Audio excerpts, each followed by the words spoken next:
अपना दुख किसी को भी बताकर हल्का होता नहीं है।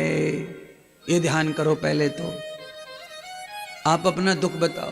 मेरा सिर दुख रहा है, पापा मेरा सिर दुख रहा है, मम्मी मेरा सिर दुख रहा है, आंटी मेरा सिर दुख रहा है, मौसी मेरा सिर दुख। तो अरे तो पूरे मोहल्ले को बता दे सिर दुख रहा है, मतलब ये ठीक होगा? दवा लेना चुपचाप जाके। ये है बात। सिर का दर्द कायम है तो इनको मत बताओ। इलाज जिसके पास है उसको जाके बताओ, और इतने लोगों को मत बताओ। तो शास्त्र कहता है कि अपनी गरीबी, अपनी बुराई, अपने अंतर्धन और अपनी कमाई और अपनी बीमारी सबको नहीं बतानी चाहिए। आप किस बीमारी से मर रहे हैं वो मत बताओ चाचा फूफा दादा दीदी दूदाड़ा को। तुमको नहीं पता, उनको पता चलते ही उसका रिजल्ट देते हैं वो उधर से।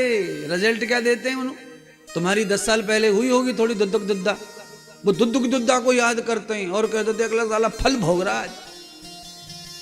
10 साल पहले साले ने ऐसा किया था हमारे साथ में, देख लो आज फल भोग रहा है।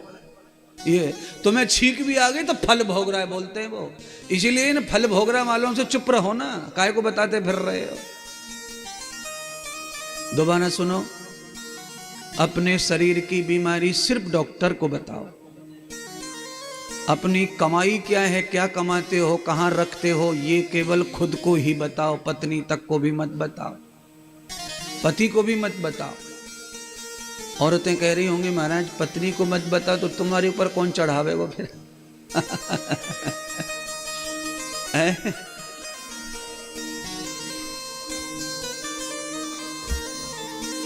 ये मैं इसलिए कह रहा हूं कि पत्नी का जो है रिश्ता निकट होता है। पैसा पत्नी को ही दो, पर आप कितना कमाते हो वो मत कहो। लाओ दो, पत्नी के पास ही रखो संपत्ति को लाके, घरेणी के पास ही रखो, पर बताओ मत कि आपको 91,000 मिलता है। आप उसको बताओ 61 मिलता है। 30 का अंतर रखो चला के, 20 का अंतर रखो, 25 का अंतर रखो। उस अंतर का तात्पर्य ये नहीं है कि आप कोई चोरी करेंगे, जुआ खेलेंगे, सट्टा लगाएंगे ना। उसका अंतर ये है कि नजर लगती है, इसीलिए कुछ कुछ चीजें कम ज्यादा करके रखो। तो कुछ भैंस वाले गाय वाले दूध निकालते हैं, प्योर ओरिजिनल दूध निकालते, समझो। तो उसमें 2-3 घूंट पानी बाल्टी में रख लेते, धार मारते समय पकड़ लिया तो वो कहते हैं भैया ये पानी नहीं है, ये दूध को नजर ना लगे उसके लिए थोड़ा टोक है ये। तो दूध को नजर लगती है, गाय भैंस को नजर लगती है दूध देखने से, इसीलिए थोड़ा उसमें डालना चाहिए 1 घूंट 2 घूंट।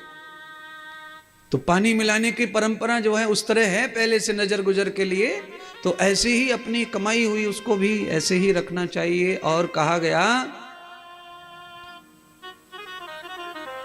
आपकी कोई आंतरिक बुराई है वो भी ऐसे रायता मत फैलाओ, सुधारने की कोशिश करो और उसे गुप्त ही रखो।